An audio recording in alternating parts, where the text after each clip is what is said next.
প্রতিদিন ঘুম থেকে উঠে বরকে নাস্তা বানিয়ে দেওয়া আমার কাছে বেশ ঝামেলার মনে হয়, কিন্তু শীতের সময় কিছুটা হলেও এই ঝামেলা থেকে রেহাই পাওয়া যায়।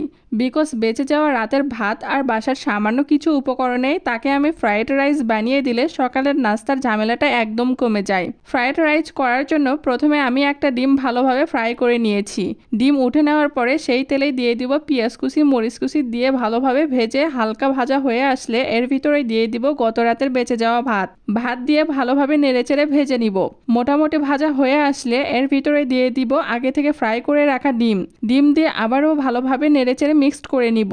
সকালে ঘুম থেকে উঠে চোখের সামনে ফ্রাইড রাইস দেখে সেও মহা খুশি হবে, আর আমিও সকালে একটু আরামায়েসে কাটাতে পারবো, এই জন্য আমিও খুশি হব। ভালোভাবে ভাজা হয়ে আসলে এখন আমি এ পর্যায়ে দিয়ে দিব ছোলা ভুনা, যেটা আমার আগেই করা ছিল।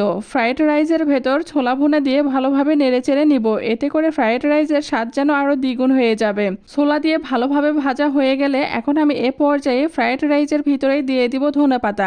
ধনেপাতা আমার ভীষণ পছন্দের, তাই এই শীতের সময় যেটাই রান্না করি না কেন সব কিছুতেই মোটামুটি ধনেপাতা দেওয়ার চেষ্টা করি, কারণ ধনেপাতার ফ্লেভারটা আমার কাছে ভীষণ ভালো লাগে। শুধু আমি না, আমার ফ্যামিলির সবাই ধনেপাতা পছন্দ করে, তাই ধনেপাতা দিয়ে ভালোভাবে ফ্রাইড রাইস করে নিচ্ছি।